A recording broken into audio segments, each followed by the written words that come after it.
I suspected my wife was planning a divorce, so I moved my assets. 2 weeks later, she filed, then backtracked when her plan backfired. Hello everyone, before we start today's video, I need your help. We've noticed that the channel is losing traction, and subscribing is one of the best ways you can help us. It's quick, free, and allows us to continue bringing you great content. Your support means everything. Let's keep this channel growing together. Thank you very much. Now, let's begin the video. Hello people. I've been skimming through the posts here for a while, believing I'd never have my own tale to tell. However, life has a way of shocking you, and I've been lugging this about for months. I need to let it out. Let me be clear, I've never been the sort to jump to conclusions or assume the worst. My wife, let's call her M, and I have been together for 6 years and married for 4. Things were solid, or so I thought. We experienced the typical ups and downs, but nothing that made me think, oh, there's a problem here. In reality, throughout the majority of our relationship, we were that couple, completely committed colleagues. We laughed at stupid inside jokes, argued for hours about which movie to watch, and had a cadence that just worked. She'd organize elaborate date nights, and I'd treat her to her favorite takeout after a long day. It felt effortless, as if we had figured out the whole love thing. That is why what occurred next struck me like a ton of bricks. The shift around 6 months ago, things began to alter. At first, it was minor details. Things you'd likely miss if you weren't paying attention. She began carrying her phone everywhere, even when she was only going to the kitchen or folding clothes. Before this, her phone would sit on the coffee table for hours, and she didn't mind who picked it up. One day I made this joke. "What, are you running some secret spy ring now?" She chuckled and added, "No, work's been emailing me a lot." Okay, fine. But, a few days later, she created a password. That one caught me off surprise because she had never used it before. When I casually inquired why, she responded something vague about security and hackers. I didn't press it since I didn't want to appear paranoid, but it simply felt off. And it did not end there. She began taking calls outside the room, which she had never done before. It wasn't subtle either. Her phone would ring, and she'd say, "Oh, let me just grab this real quick," before disappearing into the bedroom or outside on the porch. If I inquired who it was, she would just say, "Just a friend from work." Then I noticed a new habit. Keeping her phone face down on the table. I had no idea that was a thing until I reached over to give her something and she hastily moved her phone out of the way. It was one of those blink and you miss it moments, yet it stayed with me. Growing distance. However, it wasn't all about the phone. She started to feel distant. Conversations that used to flow easily now felt like pulling teeth. If I brought up future plans, such as where should we go for our anniversary? Or, do you think we should start saving for a new car? She'd simply nod and say, "Yeah, we'll see," before shifting the subject. It all came together for me on a random Wednesday. She informed me that she was seeing a buddy for coffee after work. It didn't sound strange, she does that occasionally. I happened to be running errands in the same area, so I figured, why not surprise her? It will be cute. When I arrived, however, she was not with her friend. She stood outside the cafe, walking back and forth, her phone placed against her ear. I remained in my car because something about the way she spoke seemed serious. I didn't intend to eavesdrop, but I overheard phrases like, "It's almost ready," and "starting fresh soon." My stomach sank. I couldn't figure out what she was saying, but it didn't sound like job or friend conflict. It sounded grander, like something she had planned. When she returned home, I asked her how her coffee date went, attempting to maintain a casual tone. She told me a complete narrative about her pal complaining about her boyfriend. It was such an unexpected comment that I just gazed at her for a second. "What do you mean?" I inquired. She shrugged. "I just think we should have everything in one place. You know, like all our account info, passwords, documents, that kind of thing, just in case of emergency." I wasn't sure what to say. This was something we'd never discussed before, and the timing seemed strange given everything else I'd noticed. "What kind of emergencies?" I inquired, attempting to keep my tone casual. She shrugged again. "It's just smart, isn't it? What if something happens to one of us? Or what if we need to make a big financial decision quickly?" Her argument made sense on the surface, but something about the way she expressed it made me nervous. It was too rehearsed and polished, as if she had been waiting for the appropriate time to bring it up. I nodded and murmured something like, "Yeah, I guess that's a good idea," but within, alarms were ringing. Why now? Why are we suddenly concerned about arranging our finances when we've always kept them separate and loose? That night, my mind kept reliving her words, attempting to figure out what it meant. Was this just typical adult behavior, and was I reading too much into it? But then I remembered the phone calls, the talk I overheard in the cafe, and how distant she'd been recently. It all began to mount up, and I did not like the image it was painting. Until then, I had done nothing about it. A few days later, she mentioned it again. We were in the kitchen. I was making a sandwich, and she was looking through her phone, when she remarked, "Have you thought more about organizing the bank stuff? Like, do you know where all the account details are?"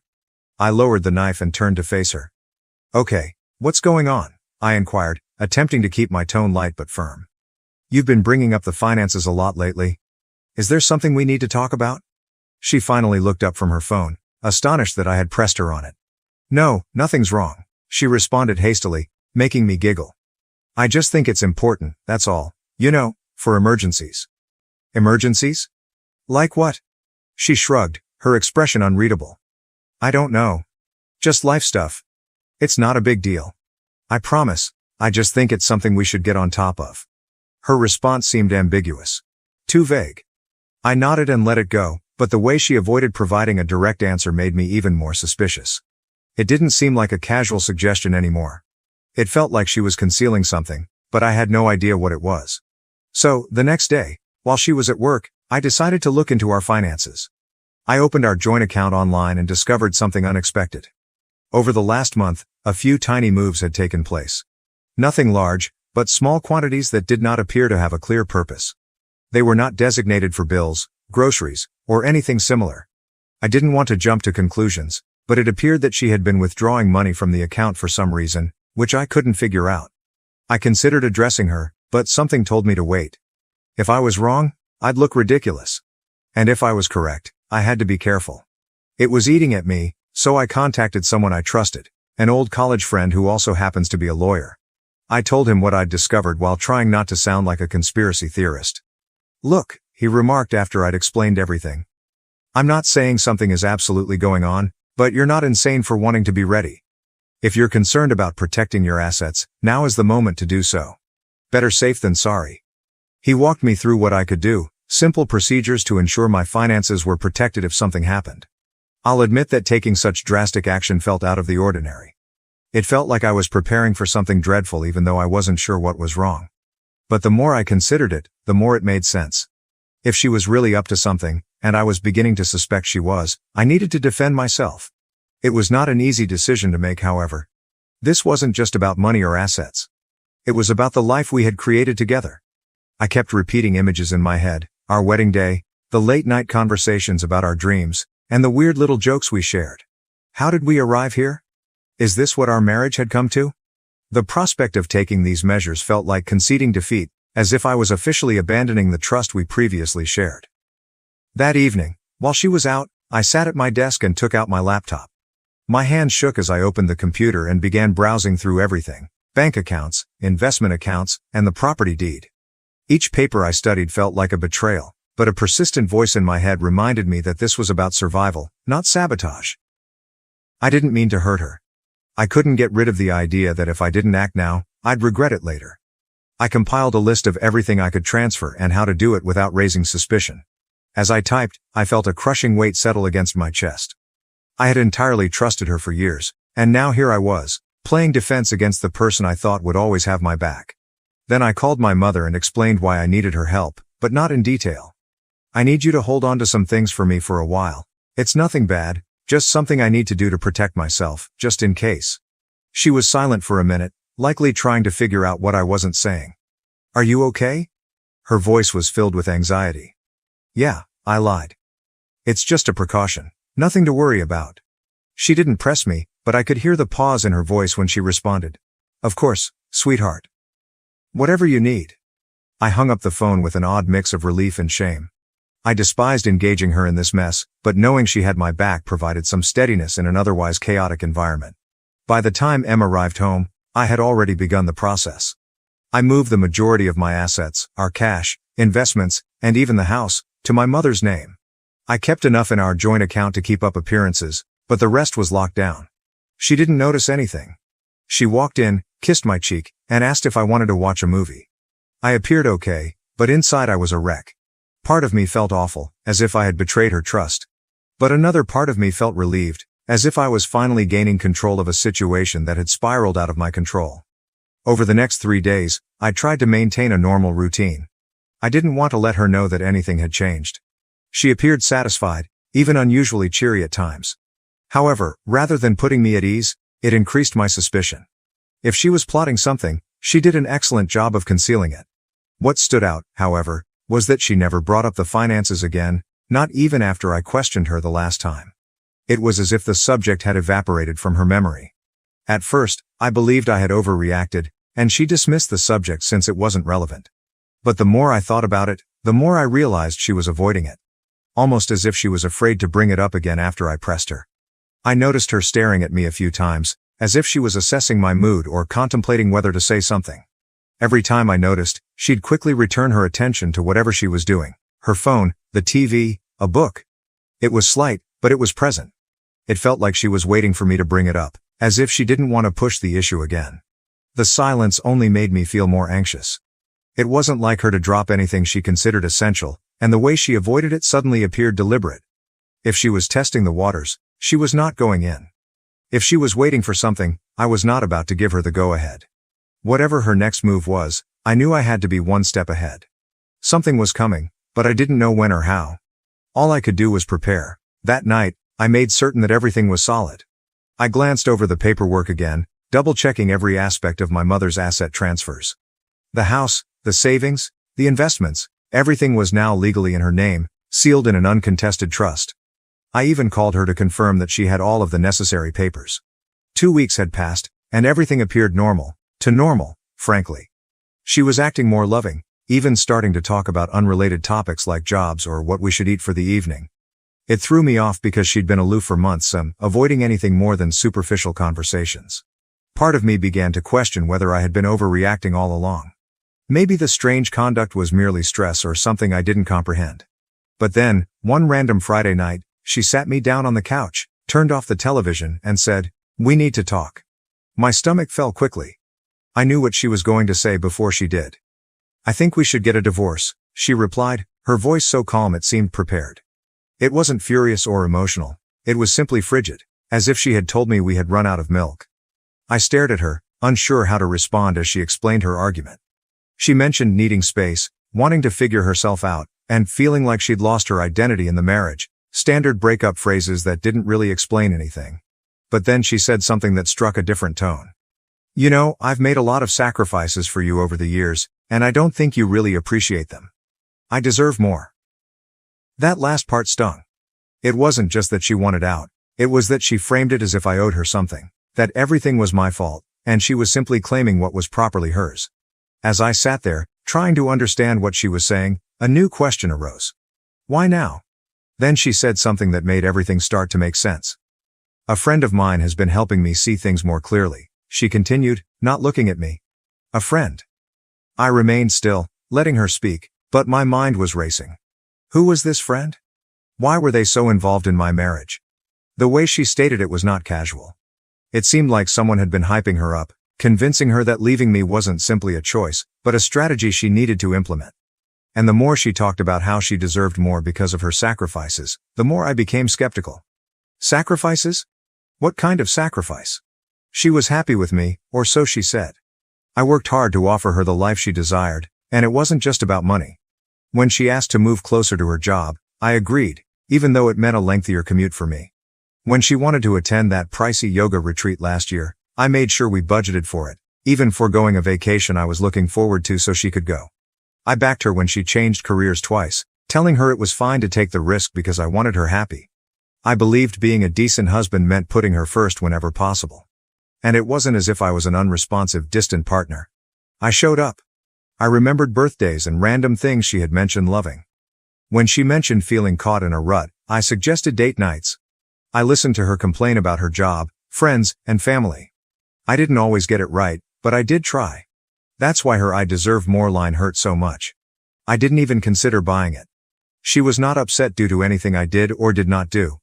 She was upset because something had changed in her. Perhaps it was the acquaintance she kept bringing up, or something else. But the lady sitting in front of me was not the woman I married, and I was not going to let her rewrite our marriage tale to fit her new narrative. I didn't press her at the moment. Instead, I nodded and said something innocuous, such as, "If that's how you feel, I guess we should figure out the next steps." She seemed startled that I wasn't arguing or begging her to stay, but I didn't mind. My attention had already changed. I needed to know who or what was causing her sudden, planned shift in conduct. She didn't just wake up one day and decide she wanted out. This was something greater, and I wasn't going to let it surprise me any more than it had already. After that chat, she went into her own apartment, and I received the divorce papers on Monday. Let me tell you, they didn't only want to stop the relationship. They were planning to take everything, half the house, my savings, my assets, and the car. She wanted it all. Plus, some ambiguous spousal support clauses that made little sense given her high salary. It seemed as if she was expecting me to give her all I had worked for. At first, I assumed she was just being vengeful, but the way she articulated her demands, so specific and aggressive, reassured me that she had someone guiding her through this. So I started digging. I couldn't just ask her who she'd been talking to, so I had to be clever. I began with her social media. She hadn't blocked me, and even though she didn't post frequently, I searched through her tagged photographs and comments looking for someone new. That's when I discovered the pattern. Jake repeatedly liked and commented on her posts. Nothing obscene, but enough to make me pause. I clicked on his profile, which was public. At first glance, he didn't appear to be much more than a 30-year-old marketing professional. But as I scrolled down, I spotted something unusual. He posted a photo at the same cafe I'd seen her at weeks before. On the same day I overheard her discussing starting afresh. My gut churned as I continued scrolling. More subtle signals were a comment on one of her pictures that read, "You've got this," as well as a selfie he'd taken from what appeared to be her new residence. None of it was substantial evidence, but it was enough to raise my suspicion. I wasn't sure what to do with this information, but I knew I couldn't just sit there and wait for solutions to come my way. Her statement of a friend who helped her get through things remained with me, and I wanted to know who it was. I decided to contact one of our mutual acquaintances, Lisa. She and my wife had been friends for years, so she knew what was going on. I kept the conversation light at first, asking if she'd lately spoken with my wife or if anything seemed strange. Lisa reacted swiftly, saying she had no idea about the friend or any suggestions. I asked a few more probing questions, but she cut the conversation off defensively, claiming she couldn't help me. The entire situation felt rushed, as if she was trying to avoid becoming engaged. Not willing to give up, I called another buddy, Emily. I followed the same pattern, stating that I was simply trying to make sense of things. She was apprehensive at first, responding vaguely to my questions. When I pressed her more, she quickly ended the call, leaving me even more skeptical than before. I sat there, frustrated, trying to figure out my next move. Then, to my astonishment, Emily called back. She told me she needed to make sure what she said didn't come back to her. I assured it wouldn't, and after a long pause, she revealed what she knew. Apparently, my wife had been spending a lot of time with someone named Jake, whom she had met at work. Emily claimed she didn't know much else, but from what she'd heard, Jake was very active in the divorce advice my wife was receiving. Hearing that name felt like a puzzle piece fitting into place. It was evident that this was more than just her need for space or to find herself. Someone else was in the picture, directing her decisions, and I was eager to discover why. I chose to confront it in my own manner. That Saturday, I headed to her apartment building and parked a block away, trying to confirm what I already suspected. A few hours later, she and Jake stepped out of the building. They did not hold hands or anything, but the way they walked together, close, leaning in to talk, was plenty. They got into his car and drove away, leaving me sitting there, staring at the spot where they had been. I did not follow them. I did not need to. At that point, it was evident she hadn't simply stopped loving me. She'd been preparing to go with someone else, and now everything made sense. The unexpected distancing, the money questions, the forceful demands, and the divorce papers. She wasn't simply abandoning me, she was leaving me with nothing, and she was accompanied by someone at all times. I went home that night, my head racing with everything I'd learned. The betrayal burned, but what hurt the most was how premeditated everything was. She was using the divorce as a stepping stone to whatever life she was creating with Jake. But she had no idea what I had planned for her. The first mediation session felt strained from the time we stepped in. Her lawyer arrived with a binder so thick that it appeared they were bringing a case against a Fortune 500 firm. He began listing her demands as if they were entirely reasonable. Half the house, the money, my assets, the car, and even some gibberish about spousal support. I remained silent, seeming to listen, but I was waiting for my attorney to make his move. When it was finally our turn, he handed a stack of paperwork across the table and said, "Before we proceed, I think it's important for everyone to review these. Her lawyer took the papers and skimmed through them. His confident posture changed fast as he flipped through the pages, his brow furrowing harder with each one. "What is this?" he inquired, gazing at my lawyer. "These documents show the transfer of all major assets into a trust under my client's mother's name," my lawyer said calmly. "The transfers were completed several weeks before the divorce filing, and the trust is fully legal and irrevocable." The room became utterly silent. Her lawyer looked at her, confused and frustrated. "You didn't mention this," he stated flatly. She snatched the papers from his hands and flipped through them, her face flushing. "This can't be real," she said, staring at the notarized signatures and dates. Then she turned to me, her countenance changing from incredulity to rage. "You planned this?" she muttered, gazing at me as if I'd committed a heinous crime. "You knew I was going to file, and you set this up to screw me over." I did not respond. I just sat there and let her connect the dots on her own. Her lawyer, apparently agitated, requested my counsel to elaborate. So he did, slowly, deliberately, and with every piece of evidence necessary to make the transfers irrefutable. The dates aligned exactly, indicating that I had transferred everything well before she filed. The signatures were duly notarized, and the confidence was solid. There was nothing they could do to challenge it. She was furious.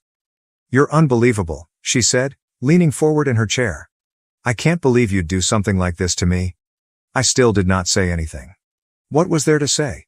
This was not about me doing anything to her. This was to defend myself because she had made it apparent she was not going quietly. The conference finished with her lawyer saying something about needing to rethink their strategy, but everyone in the room knew they had no further moves to make. When we walked out of the building, she took me aside in the hallway, her expression a mix of rage and desperation. "This isn't over," she added, her tone low. "You're going to regret this." I just looked at her and said, "I already regret trusting you. That's the only regret I have." Things escalated faster than I had anticipated following the mediation session. She went into complete meltdown mode almost instantly. It began with the calls, endless calls. At first, she appeared calm, even remorseful, leaving voicemails that began, "I think we just need to talk," or "I know this got messy, but we can fix it." When I did not answer, the tone changed. By the second day, her messages alternated between sobbing and screaming. One voicemail would be her lamenting about making a mistake and not wanting to lose what we had created together. Then she'd launch into a furious tirade accusing me of being stingy and cruel, blaming me for everything that was wrong in her life. I ignored it all. My lawyer told me not to engage, and I honestly did not want to. I was finished playing her games, but she was not. When the calls and texts did not work, she began telling stories. Mutual friends informed me that she had been telling people that the divorce was a hoax, and that it was all part of a larger farce. A prank? I mean, who would believe that? The flaws in her story quickly became apparent. Friends began to ask questions like, if it was a prank, why did you file actual legal paperwork? Or, why hire a lawyer and make such specific demands if it wasn't serious? When others didn't instantly accept the hoax justification, she doubled down. She said it was not a joke, but rather a test of our relationship's strength. She began casting herself as the victim, claiming that my reaction had hurt and betrayed her, that I had gone too far and broken our marriage's trust. At first, some individuals seemed to believe her stories. I'd get strange emails or comments from acquaintances like, "Wow, I didn't realize things were so rough for her." Even her brother lashed out, saying, "You should have just talked it out instead of being so drastic." It was annoying, but I knew the truth would eventually come out. And it did, due to a common buddy. Let us call him Matt. Matt and I were not particularly close, but we had always been nice. A few weeks after the mediation, he messaged me unexpectedly, stating he had something I needed to see. When we met, he brought out his phone and showed me a series of text messages between her and Jake. I was confused at first. "How did you even get these?" I inquired, scanning through the messages. Matt revealed that he and Jake shared a mutual buddy, who had heard their talks. Apparently, this common acquaintance had grown concerned about the way things were going, especially when Jake began gloating about how he was assisting her in securing her future. It didn't take long for that common buddy to figure out what securing her future really meant, trying to bleed me dry. Feeling awful about remaining silent, the buddy grabbed screenshots of the texts and sent them to Matt, believing he had a better relationship with me and could warn me. "This guy's been playing both sides," Matt replied, shaking his head. "He's been hyping her up to take you for everything while making her believe he'd be there for her afterward." Matt gave me the texts and said, "I thought you should know. You don't deserve this, man." The texts were terrible. She wasn't just ranting to Jake about the divorce. She was actively planning her future steps with him, and he was guiding her through them. A message she left read, "Once the settlement's done, we'll have everything we need. I just need him to agree to the terms." Jake responded, "Don't back down. Make him feel guilty if you have to. He owes you. We'll start fresh once you've got the money." I sat there, staring at Matt's phone and trying to understand what I was reading. This was neither a misunderstanding or an emotional response to a failed marriage.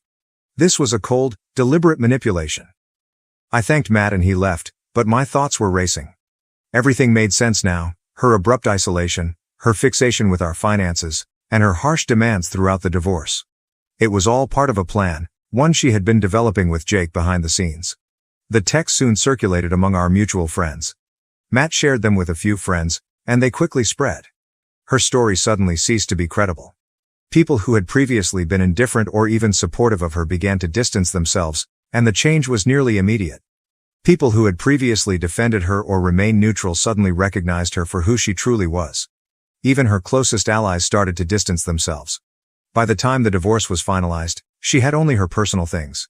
Her lawyer quietly dismissed her complaint after recognizing there was no legal basis to stand on. All of those bold requests had crumbled under the weight of the documents I had produced, and the trust I had established with my mother was unbreakable. Jake seemed to vanish as soon as things began to unravel. I wouldn't be surprised if he used her as much as she did me. From what I could tell, he'd been feeding her fantasies of independence and a new beginning, but the moment it became evident she wasn't going away with anything, he was gone. Without Jake in her corner, her confidence plummeted. The calls and texts continued, but they became increasingly desperate. She was not accusing me anymore. She begged. "Can we just talk, please?